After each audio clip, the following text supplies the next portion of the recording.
This is the way most people see Washington, D.C.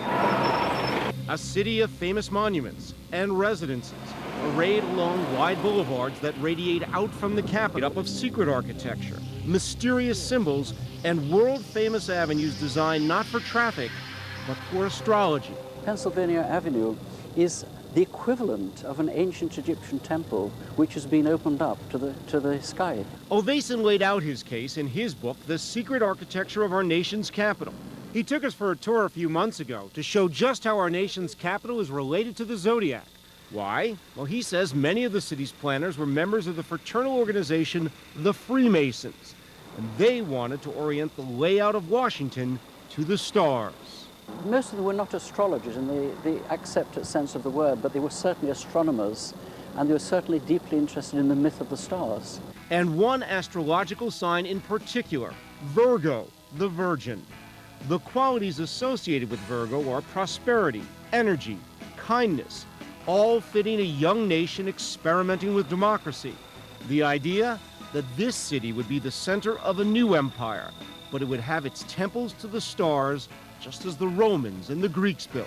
The secret of Washington, D.C. was an entirely new city built upon waste farmland. So you were able to start literally anew, and this is what they did. Take the triangle formed by the White House, the Washington Monument, and the Capitol. Ovason claims it was laid out that so each part of that triangle corresponds to a major star surrounding the constellation of Virgo. And he maintains that Pennsylvania Avenue was laid out so that in mid-August the sun will shine directly down the entire length of the street, giving the U.S. Capitol a clear view of the setting sun.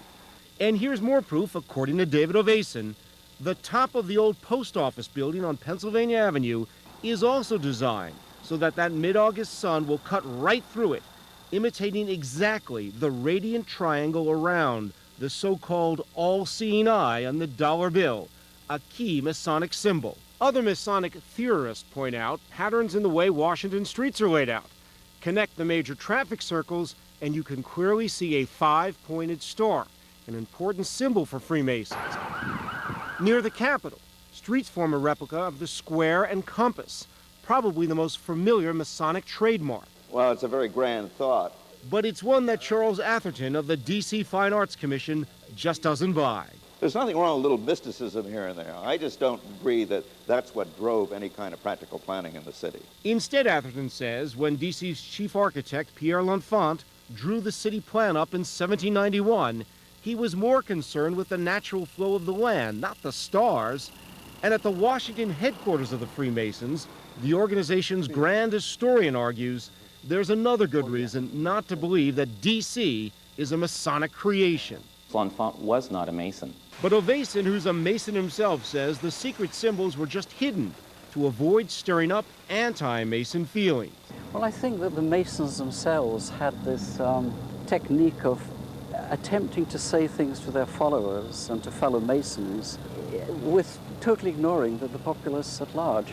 George Washington used Masonic rituals and wore a Masonic apron when he laid the cornerstone of the Capitol in 1793. A special silver trowel made for the occasion was also used in similar cornerstone ceremonies for more than a dozen other federal buildings, including the Washington Monument, the Smithsonian, and the National Cathedral. Other symbols, though, you probably walk by every day without ever noticing. The zodiac is on the periphery. Washington has over 50 zodiacs, circles containing the 12 astrological signs. According to Ovason, you can find them in public buildings like the Federal Reserve, the Library of Congress, even the U.S. Capitol, like this one, on the memorial to President James Garfield on the south side of the Capitol. And this one, across from the National Gallery. It's dedicated to its benefactor, Andrew Mellon. Mellon, of course, was a Mason, and it was designed by some brother Masons and placed here at the behest of brother Masons. So it's very much a Masonic thing. Or maybe it's just coincidence. There may be zodiacs throughout the city, but the study of astrology has nothing to do with Freemasonry. There's no degree of Freemasonry with which I'm familiar. Still, to true believers, Washington, D.C. is not just a city of politics and power, it is a city of the stars. Michael Gargiulo, Fox 5 News. According to Ovason, Washington, D.C. isn't the only instance of secret codes. In fact, He's written another entire book on the secret symbols and hidden meanings behind the complex graphic design of the dollar bill. Coming up. A breakthrough for couples having trouble conceiving. The new procedure that is creating super sperm. Plus, the fiery